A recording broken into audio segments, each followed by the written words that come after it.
Let's start with a headline. One of my favorite places to read, the New York Times.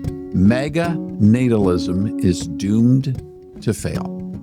Spreading the light of liberty across the land. Welcome to the public square. MAGA, we all understand what that is. Natalism, we've been working to understand what that is. Now, notice it doesn't say MAGA pronatalism.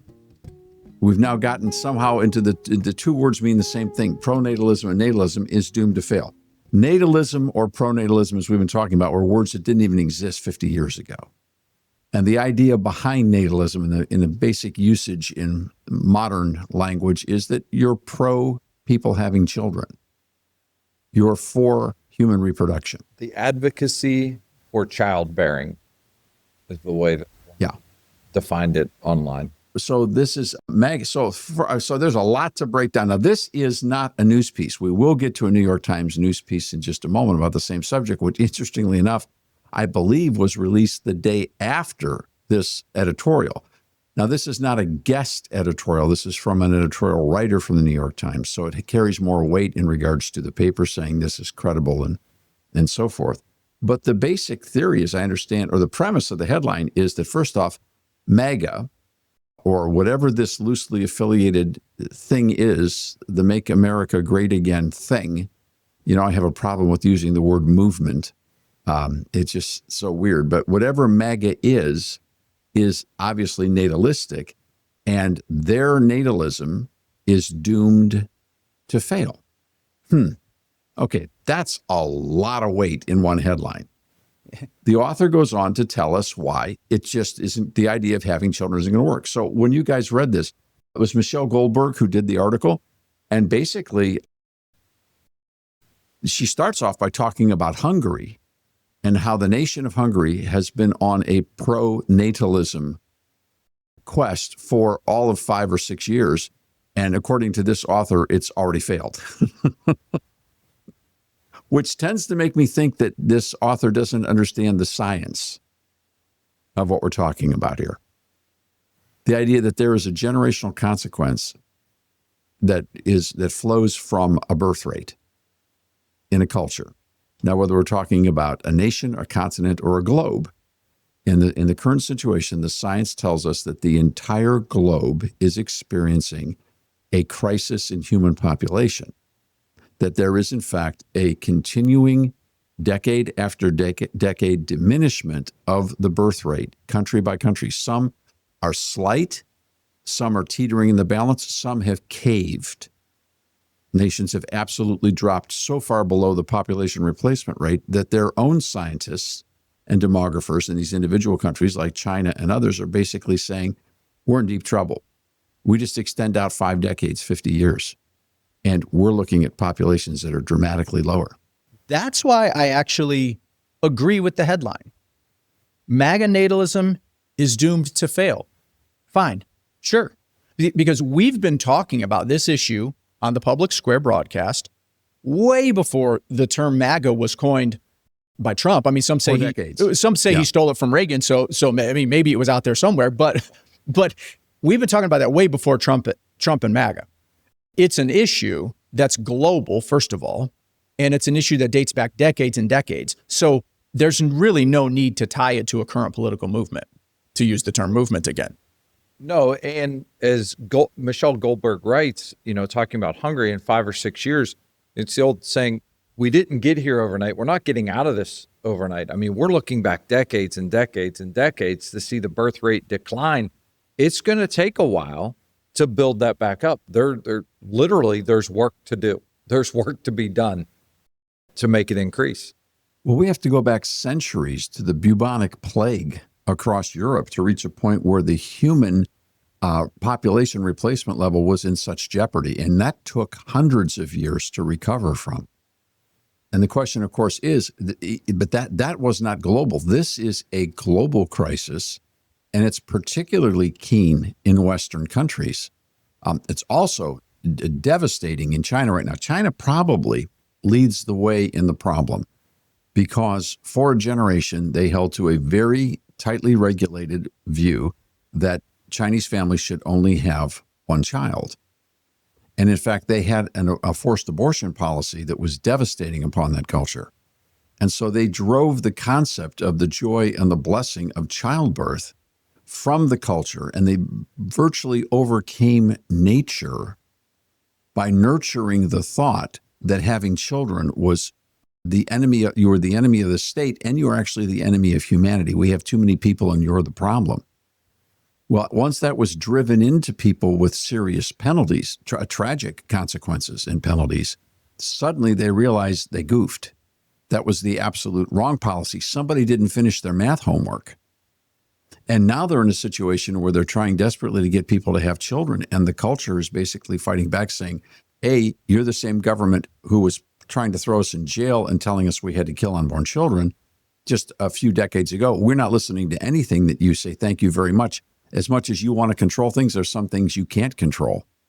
And in essence, the lack of childbearing in China is a form of rebellion against the Chinese Communist Party.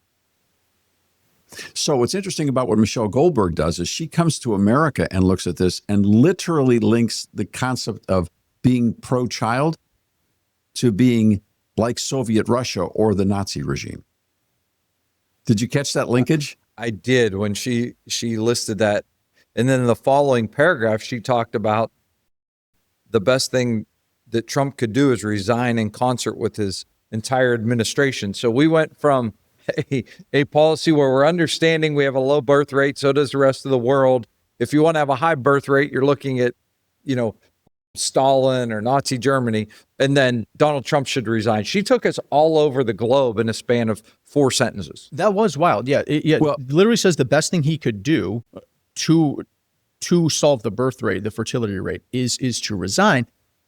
Like, was it good with Biden? Was it great with Obama? Was it great? Would it have been great with Kamala Harris? Like you can't have kids because Trump is president. Now, I mean, there's probably a little bit of rhetorical flair that she's utilizing here. She's saying he represents a chauvinism that is not conducive to marriage and families. I understand the point she's making, but it's a ludicrous extreme that she's going to, I feel. Okay, thank you, because there is a logic, and I appreciate you tracing the logic. She's basically saying that the reason women aren't having children is because it's too hard to have children and a career, and Donald Trump is an old chauvinist who doesn't care. His attitude is, I make the money, you take care of the kids. She almost quotes it just that way. Right.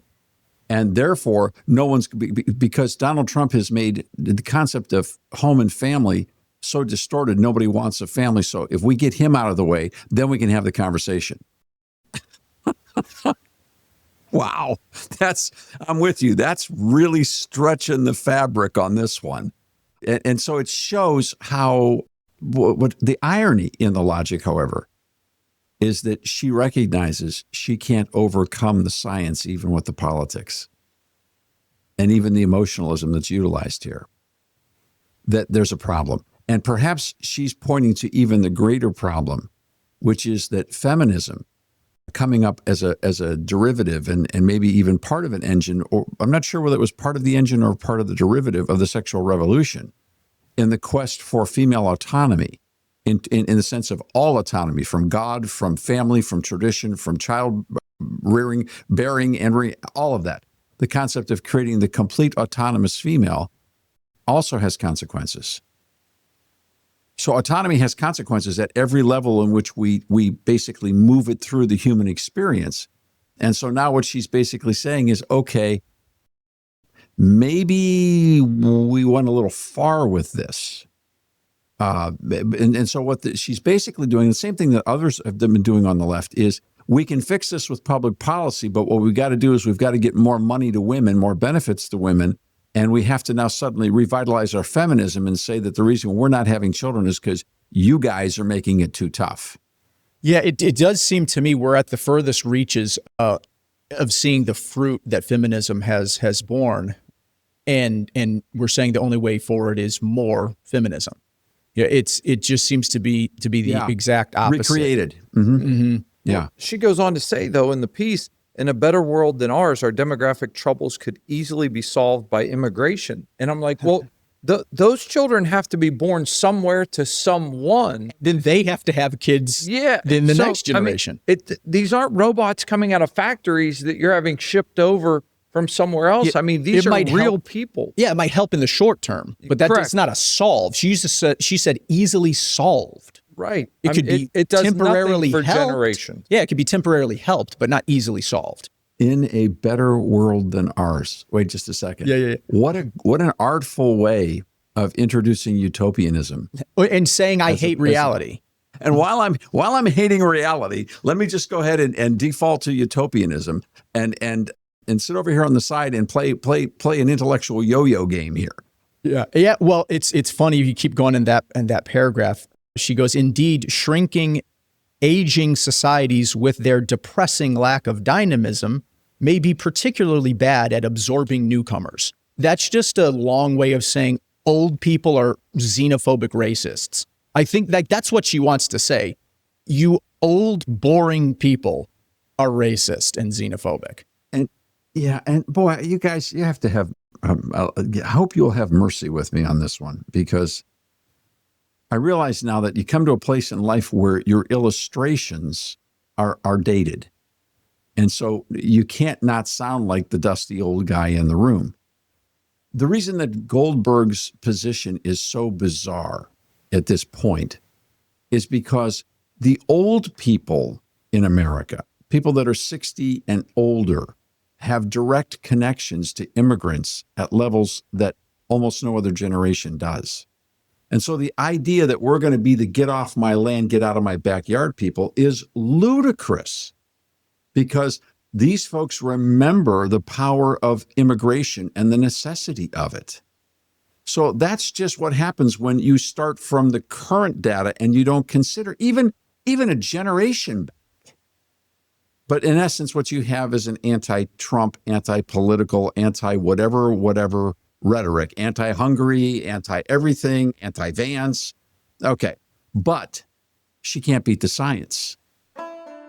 Every day, people across the nation contribute to the mission of the public square. Because of those gifts, this broadcast is now heard on the radio coast to coast every day. Thousands are finding the path to true liberty every day because of the support of listeners just like you. Your gifts of any and every size are reaching lives today. Thank you for your support. Now, that's proven because the very next day, the New York Times puts out a news-based article talking about this problem of the population crisis, the population decline, and the birth rate decline.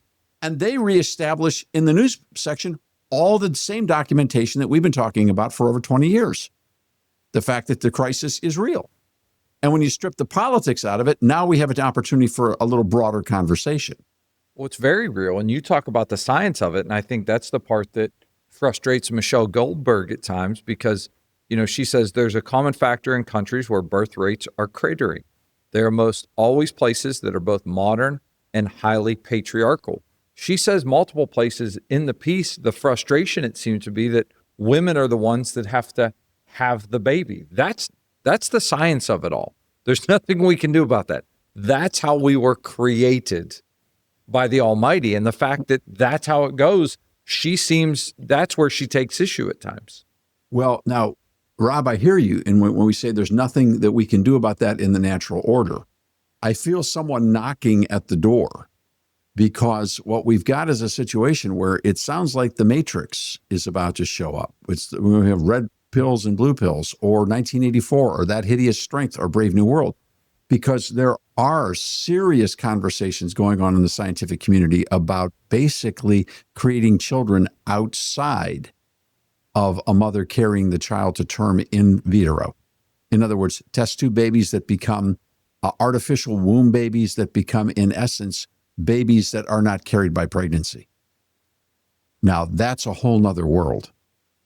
And is that where we're going? You notice the New York Times doesn't touch that science in any case in either article.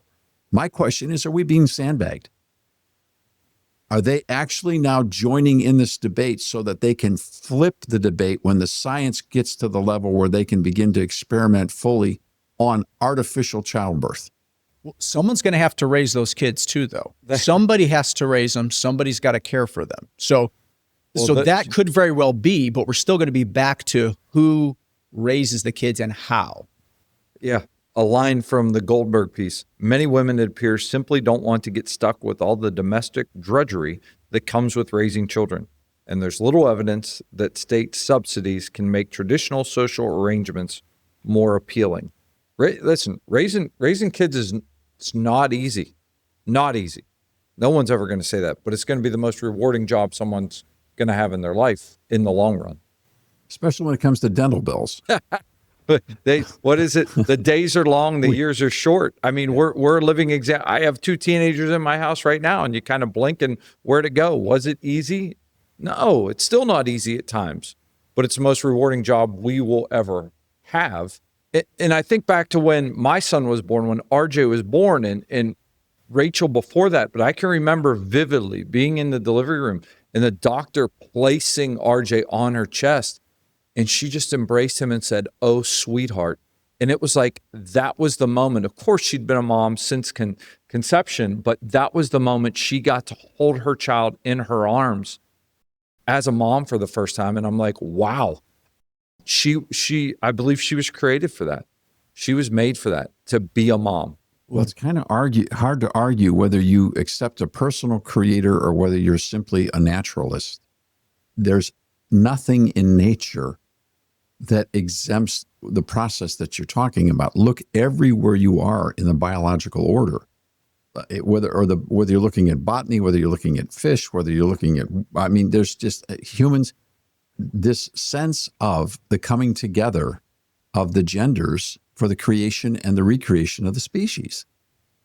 Look, again, you don't even have to talk about God if you don't want to talk about God.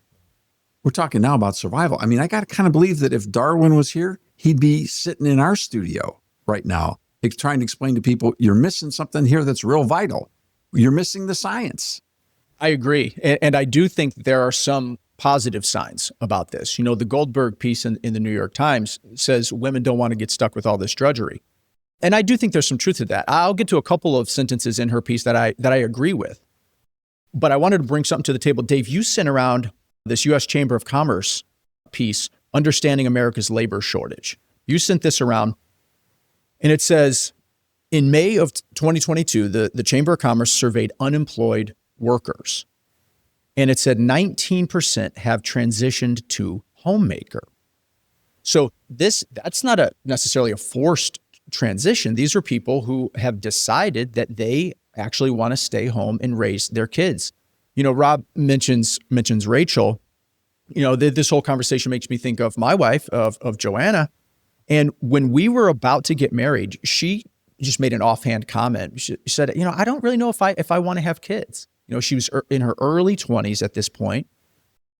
And I didn't really even believe her when she said that.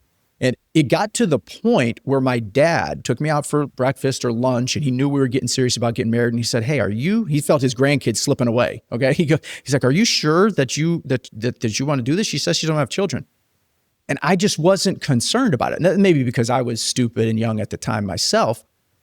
But Joanna had only childcare jobs since her entire working life. Inner city daycares where she contracted the worst case of ringworm I've ever seen. And I wrestled for 5 years, and my sons wrestled for 5 years. She got the worst ringworm I've ever seen. Then she was a nanny for a decade. She essentially raised 3 children for a decade. She did not want to have kids. What she really wanted, and she came to find out, was that she wanted to raise her own children. She wanted to be a mom. She wanted to be the mom. And so there is this instinct and this natural longing, I think, for mothers to be mothers. That doesn't mean every woman has to be. There's more to women than being a mom, but it is part of a lot of women, and it's put there and it's natural. So I know that's just a little anecdote from my life. I know it's anecdotal, but. Well, I know we'll be summarily condemned by some because we would dare to even discuss these matters, not having women in the room to speak these things. Okay. that just goes with the territory now in the way that people choose to segment their minds. There's a lot of wonderful things that have been written about this subject that don't come from the hands of a female pen, right? Because the truth isn't bound by gender. The truth is the truth, and that's what we're pursuing here. So we're not going to make any apologies in that regard. The next question I want to bring up is that it seems very quickly that the New York Times, and I fear the, quote, pro-natalism community, is thinking that the solution to this is public policy and perhaps federal policy. And I got to tell you something. When the baby boomers appeared, it wasn't because the World War II generation suddenly had a federal entitlement program that was telling them, here's an idea, have kids. Right? They didn't need any federal incentives to make that work. They figured it out all by themselves and without credit cards. So this new idea, maybe we need to go back and make sure we get to the purest form of the idea, or to a purer form of the idea, as opposed to suddenly saying, here's an idea, let's pass a law. What do you guys think? I think you're right when it comes to policy on a lot of issues. I do think one policy issue that has helped, and I've heard parents actually talk about it, is allowing, and I know Roundtable's been involved with this issue for 27, 28 years, 30 years, is that of dollars following the child in education, of allowing those families, those moms that choose to stay home, then they still have the ability to have the educational dollars follow their child to the school of their choice, and that doesn't limit their educational opportunities. So that is one policy where it's made people say, well, now we can afford to have children and send them to a school that follows the same ideals and principles that we do. Yeah, yes, and I agree with you, Dave. I think it's ultimately a heart change. It's something deeper. Laws aren't going to fix it. But I do think the government can get out of the way, and it can help. It can walk along and assist. It can either help or hurt, or hinder or help. But it's not a solve. It's not a fix. So I would be concerned of anything saying it is a quick fix. It's ironic, Rob, when we were debating the school choice case before the United States Supreme Court, in all of the state courts, the 3 state courts that we were involved in, and then the 3 federal courts, finally at the Supreme Court, the argument never entered anyone's mind that from 1997 to where we are today, that we would actually be talking about the advantage of money following the child so that moms could stay at home and have more children and have a huge relief because their tax dollars could follow the child to the school of their choice without them having to go to work, a full-time job, to be able to put their child in the safe and or best school for them.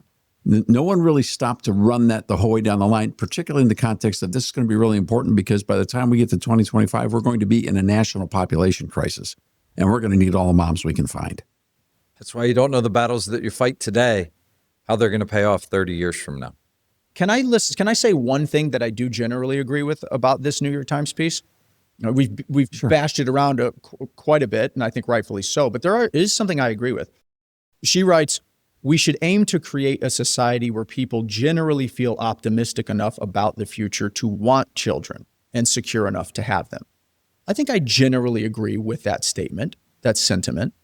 You know, how we do that, we might differ on, but I generally agree with the sentiment. And then she quotes a Harvard economist, Claudia Golden, saying, if fathers and husbands can credibly commit to providing the time and resources, the difference in fertility desires between the genders would disappear. I don't think it would disappear, but I generally agree with that statement as well. Fathers and husbands should commit to providing the time and resources necessary to raise a family. So I don't have a problem with that. I think that's one theme in her piece that I generally agree with. Dads need to step up. And if your wife needs some help doing the dishes or doing the laundry, you can help do the dishes and the laundry. If she needs help changing the diapers, change the diapers. The guys that I know, the husbands and fathers that I know, do help with these things. To me, it's a bit of a caricature that American dads don't do those things. But so, yes, any dads out there that need encouragement, hey, help out around the house, you should. Go play catch with your kids. maybe I'm just blessed to hang around a better crowd, but I don't know any pig-headed guys that would actually let their wife sit there and slave while they're sitting around popping a beer and watching a football game. I just don't know those kinds of people, and I'm sure they're there. So I think it's a fine sentiment, and I think it's a good thing to encourage at all times, because we can always get better at it.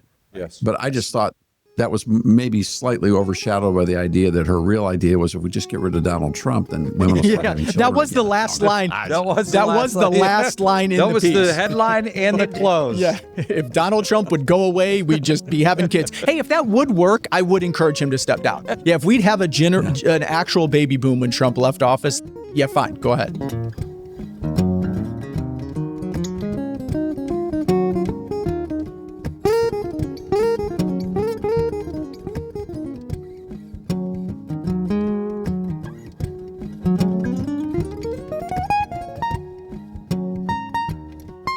The Public Square is a broadcast service of the American Policy Roundtable.